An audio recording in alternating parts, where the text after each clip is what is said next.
I hope this works. I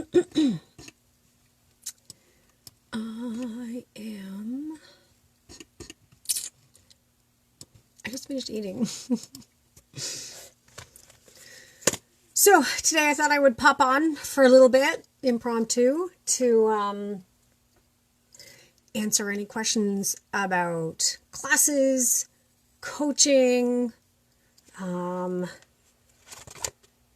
discovery calls, how they work, but also I got a new deck of cards. It's an oracle deck, so it's, and I'm hoping that my lighting will behave and it won't make it too. What if I turn this one on? It kind of washes everything out. Maybe. So anyway, I got Seasons of the Witch Yule Oracle this weekend. Super fun. I have the Seasons of the Witch Samhain Oracle, which I really like, and I've been using for daily polls since September 1st, just because of that Samhain energy. And Melissa got these, ordered these in for me for, so I got them from Wand and Cauldron. I think she's got one more deck left. Hey! Hi, Cheryl. So, I was going to do the whole unboxing where you watch me open it. And then I remembered that these cards have this gilded, shiny edges on it. And they all stick together. And I was like, oh, that's going to be difficult. So, hi. So basically, I'm going to show you these cards. I wanted to show you this deck. But if you have any questions at all about how coaching works with me, how classes work with me, I wanted to come on just to answer some of your questions. Whether it's marketing your own tarot or energy business, or even coaching just to help me connect with spirit, or help me with, an aspect of my spiritual growth. Whatever questions you got for me. In the meantime, I'm just going to keep showing you these. Hi! So, and hope that the beauty weapon doesn't make too much of a glare. So the idea is that this is Yule-centric. The book that comes with it is pretty, this one is in color. I don't think the Samhain one is in color. This one is in, you may want to see it, in color. And it gives a little bit of a blurb to what you're looking at and what everything means. So I don't often work with oracle decks to do readings myself, but I love them for daily polls. Or if I want to simplify what I'm doing, and I'll use them if I want to be surprised, because I read tarot, even though I get my answers from tarot, and I'll do spreads for myself, because every single oracle deck is different. It's like a surprise. So I was super surprised to see that card 1 was Bear Medicine, because I had that moment where I'm like, that's indigenous. And then I read,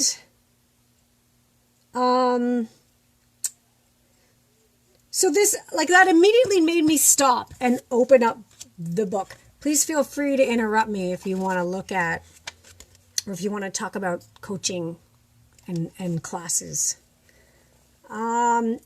Where did I read it? And so Yule is upon us.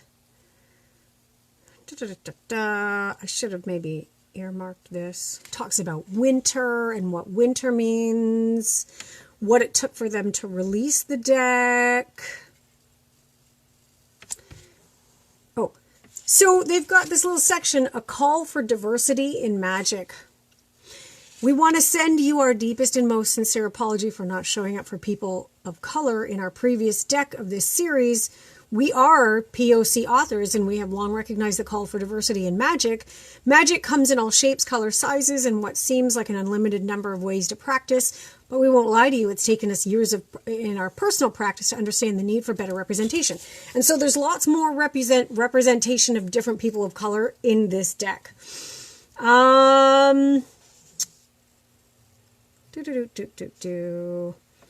Talks about reclaiming, shifting the witch image. You don't have to be born into a line of witches to practice magic. You don't have to be you don't need to have an encyclopedic knowledge of your ancestry to practice magic. You don't even have to belong to an indigenous culture to practice magic. Every culture, race, and ethnicity in the world has some form of witchcraft, some form of magic. So right away I kind of was like, oh no, oh no, where are they going with this? The names we give witchcraft might be different, but it all boils down to the same thing, a connection to something bigger than oneself that transcends the limitations of everyday life. A cosmic force that can aid you when you need to help and create opportunities where there were none before. A cosmic energy that can heal, uplift, protect, and a cosmic force that can comfort just as easily as move mountains on your behalf. So, and then it kind of goes into magic being available to all people, no matter what you call it. New Age practitioners call this the law of attraction or manifestation. Christians call this prayer and miracles. Numerologists call this the 0-point field. Physicists call this the observer effect. So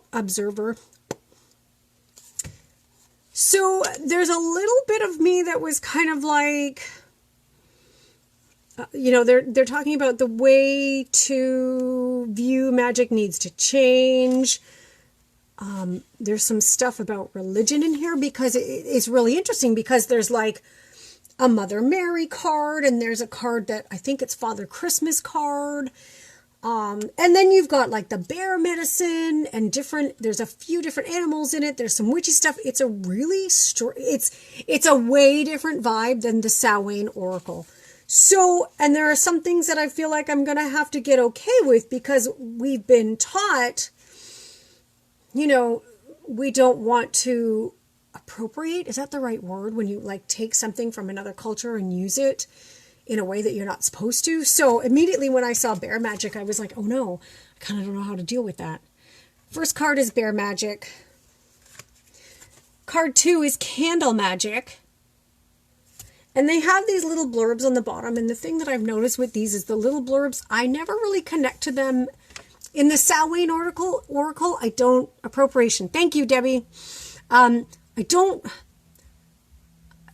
It seemed a little bit like the words didn't make a lot of sense to me. In the Samhain one, I would have to read the blurb. Anyway, 2 is candle magic. 3 is cardinal medicine. Okay, cardinals, winter. Okay. 4 is ceremony. The little blurb is, I call upon those heralds of winter, dimming light for better sight. Hear thy praise, spilling from thy lips, a spell I'll cast for thy spirits in me. Ceremony. 5, chills. I'm like, okay, that's a nice winter card. Moon, cold moon is 6. Do we remember if the cold moon is in December or January or February? I can't remember. 7 is contemplation. Crone is 8. The name of this deck, Debbie, is called Seasons of the Witch. And it's an oracle deck. It's not a tarot deck. So it's different. The book is really, really good. The book kind of really goes into all of the stuff. Hi. Whoa. It goes into it. And so you can read it to kind of go, okay. So, within the bear medicine book or little blurb, you are such a strong, sacred soul, but even the strong need time to rest. Making space for solitude and healing is not a sign of weakness, but self-preservation and self-worth. It shows a deep love and honoring for your most sacred treasure, you. This is why healers, shamans, gurus, and guides the world over make alone time such a priority. Having a meditative practice allows you to heal mentally, spiritually, physically, and emotionally. You have pulled the Bear Medicine card because you will find guidance, understanding, and healing for your situation in moments of solitude. You will begin to see things from a different perspective once you've had time to recharge your batteries. Your problem may even present itself in an entirely new light after some reflection. So that, I mean, that was kind of interesting. That didn't feel like it was appropriation. So I'm like, okay, I can get used to this. Cheryl, can you explain the process for mentoring, coaching, and what type of classes do you offer? Cool. So for those of you just joining, it was kind of like, I'm answering coaching and mentoring questions, but also while it's quiet, I'm going to show you these cards. So the process for mentoring and coaching with me goes like this. We have a phone call that lasts as long as it takes to last, where you and I chew out, what is it you're looking to learn? Where is it that you've already been? What you've already come from? Where you intend to go? And then we also talk about your best learning, the way that you learn best. Is it visual? Is it with reading? Is it like in person? Is it through tests? You know, is it... I have to hear it and I have to write it down and take notes. And so we discuss all of that stuff. And during the initial discovery call, it's a discovery call because then we're going to discover if we will meld well together, right? If I feel like I can teach you in the manner that you best receive teachings, if I feel like I know enough on the topic to guide you, or I can create a plan that will guide you based on how you learn well, where you've already been, what you already know. We also usually will decide during the discovery call, or maybe the call after, how long we think that we need together, or we set like an initial, let's do this for X amount, and then we'll reconvene and see how much more we need. With the exception of the Tarot Marketing Mastery course, because I've already sort of blocked, I know that's going to take a year. Where some things, like if all you want to do is, listen, if all you want to do is learn how to speak with spirit, you know, we might need a month together or 2 months together of one-on-one coaching. So, or mentoring, one-on-one calls. So every class is really tailored, or every time we meet, it's tailored for you and your vision, your personal blocks, your, personal goals. It's not cookie cutter, right? So although as a mentor, I am going to share with you what worked best for me, as a coach, I'm also going to dig out what works best for you based on all the things and all the places you've already been, right? So we have a discovery call. We decide if we're going to work together. We decide how long we might work together, and then we also will fix do we want to meet once a week? Do we want to meet every 2 weeks? Are you good for once every 3 weeks? So that's really roughly how coaching and classes work, Cheryl. It's such an individual thing because you are going to learn different than somebody else. You're going to have different blockages than somebody else, right? Other things that might come really easy to other people, you might be like, I am stuck on this thing. And so we want to chew apart your thing. I don't want to talk about other people's things. I want to talk about, okay, where are you? How's it been? How was this week? Did you do the tasks? Are you being accountable? So the classes that I offer, I really, really enjoy best doing live classes where I get a group together of folks, and I have curriculum that I'll put into place depending on what the topic is. And then my habit has been, and then we make those videos available at schoolofwitchery.ca so people can just kind of watch along. Generally with the School of Witchery, or with schoolofwitchery.ca, what I'm doing is offering you the video classes already done from the live one, and then an hour one-on-one time with me in addition. So you can take your class, and then if you have any questions, or you're like, well, it didn't cover this thing maybe that I thought was most important, you and I get an hour anyway, right? So Right now, there's Intuitive Tarot is available.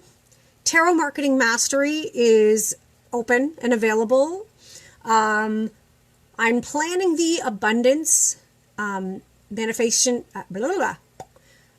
and manifestation through journaling. I want to do that fairly soon, like within the next couple of weeks. I'd love to knock that one out.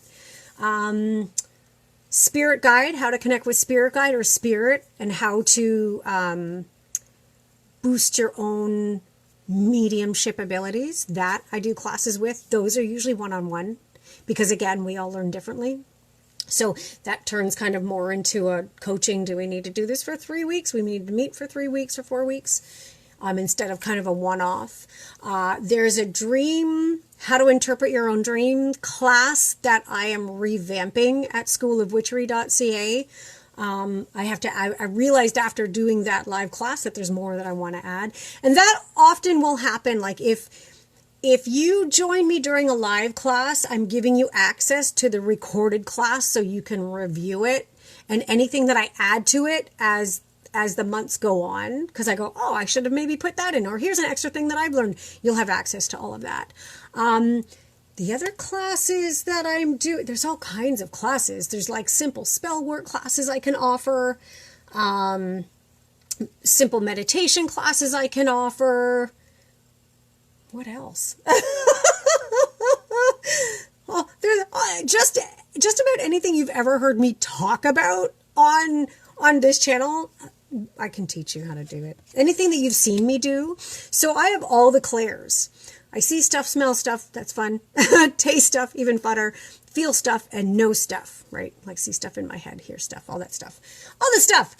And so all of those clairs, I can also help you amplify the clairs that you might be playing with now and how to help you like deepen your relationship with it, and also how to introduce yourself to the other clairs.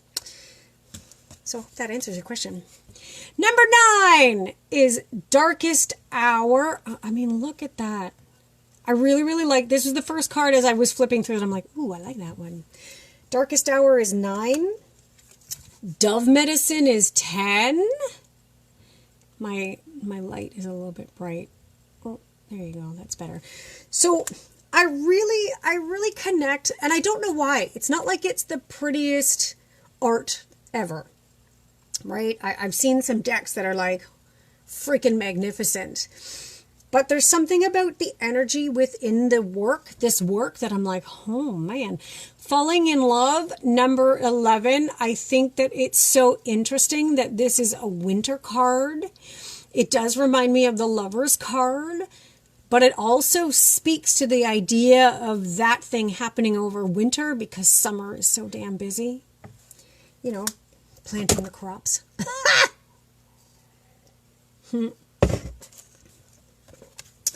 12 is family, and often during the winter months, we are thinking about family.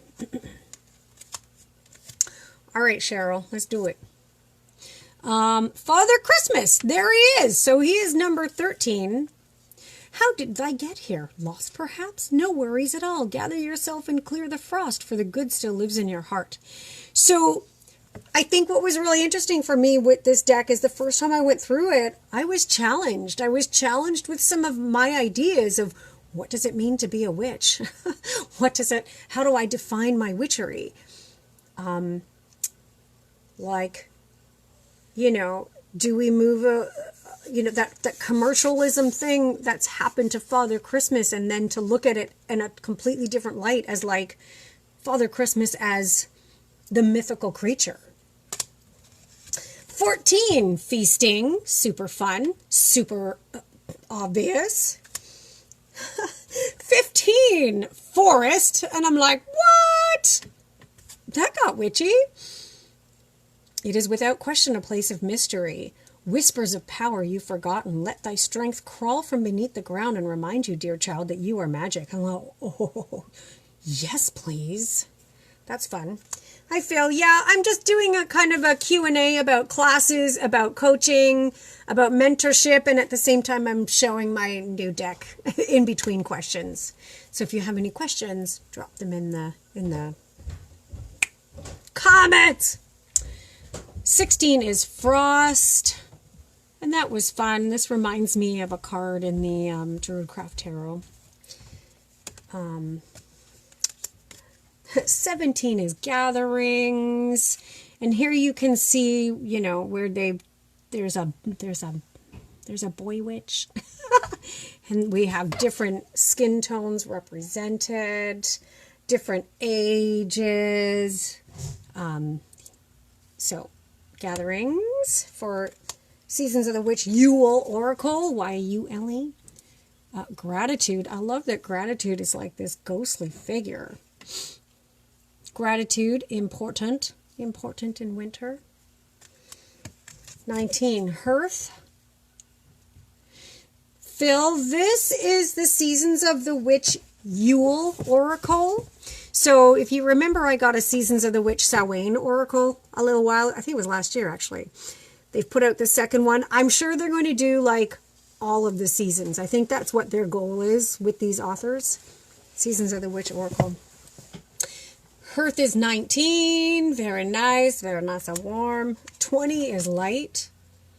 I was only a little bit disappointed that she didn't have candles on her head. This is the number 20. So when I read Oracle decks are always a funny number. They're never consistent. This one has 44 cards. I still tend to, because my tarot brain makes me do it, I still tend to look at the numerology of what's going on. Merriment! Oh, there's the candle on the, what's the word I'm looking for? Wreath? What? That's not wreath. When you wear the thing on your head, it looks like a wreath, but it's not a wreath. What's that word? Laurels. Yeah, laurels is good. There's a word. Merriment. 22. Mistletoe. 23. Mother Mary. Check it out. So this was another card that I kind of went, oh, I don't know about working with that energy. But then I remembered a thing I read somewhere in my long history of reading things, that Mary was the way to sneak goddesses into Christianity. the mother, you know, anyway. So I was like, all right, I can get behind Mother Mary as a Christmas, Yule, wintertime. You know, you got the great goddess going on. 24 is offerings. Love that. Love that. Offerings are important. Ornaments is 25, and I went, oh no, are we back to commercialism? Ornaments. So it is a remembrance of what once was and why what will be, a fragile beauty beaming upon thy. I don't like the way that they thy the hell out of everything, though. Perseverance. Yep, winter's all about perseverance. Ask me on February 1st how I'm doing.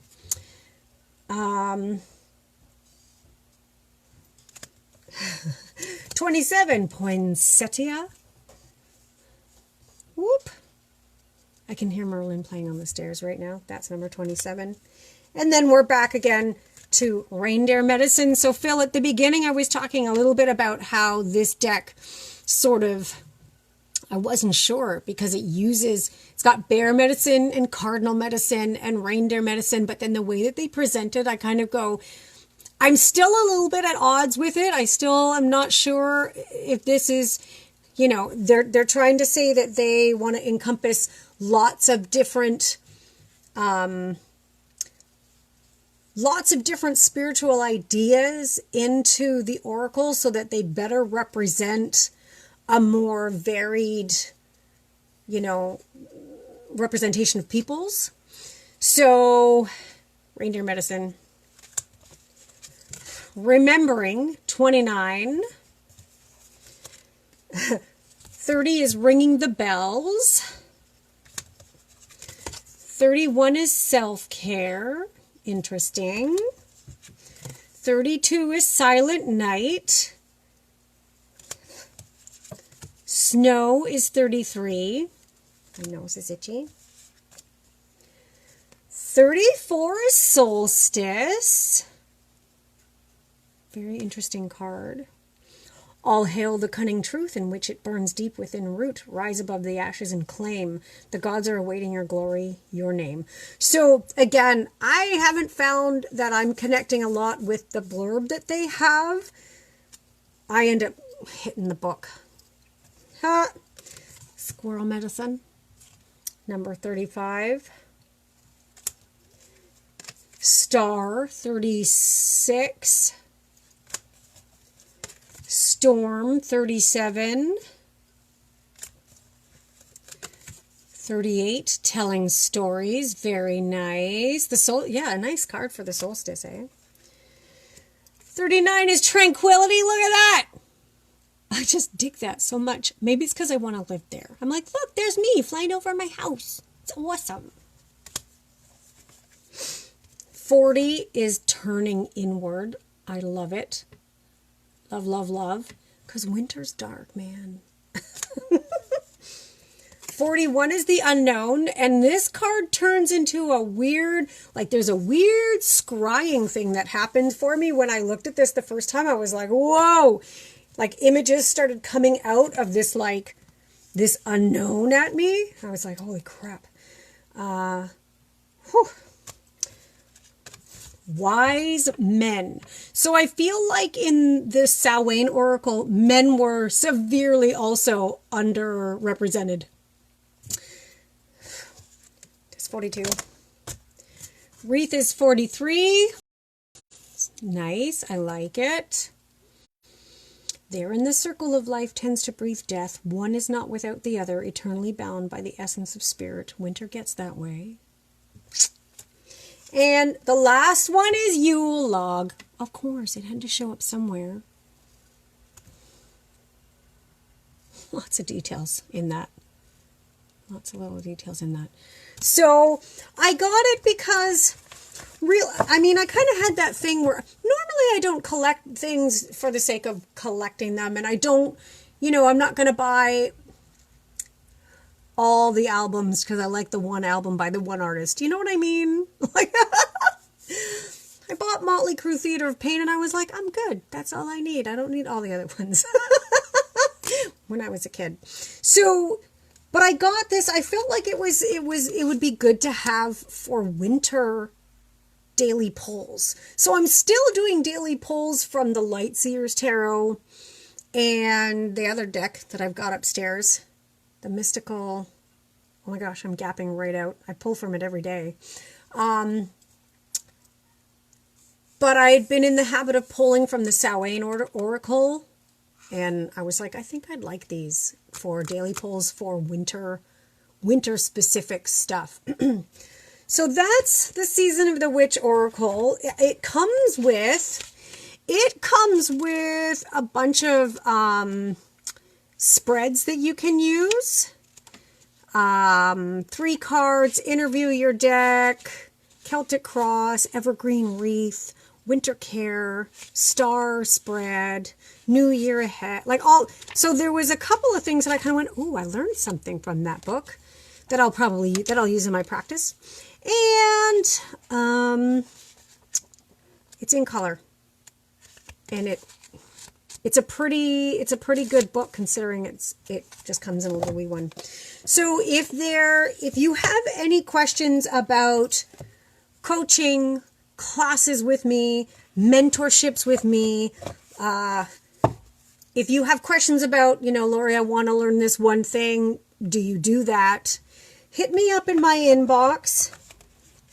And Tarot Marketing Mastery is both classes and one-on-one coaching and hopefully group coaching as we get going.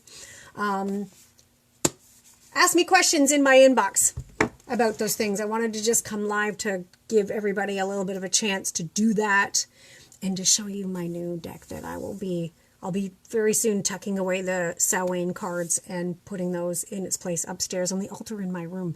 There are altars everywhere in this house. There's a lot going on. All right, Mike is home now. Mike just came home, so I want to go out and say hi to him. Hit me up in the inbox if you have any questions, comments. And if you're looking for, I think that Wand and Cauldron has one more of those Season of the Witch Yule Oracles left at the shop. Oh, and if you want in-person readings, I've got time Thursday, Friday, Saturday. Just hit me up. All right. Thanks for popping on twice in one day. I know what's going on. Love you so much.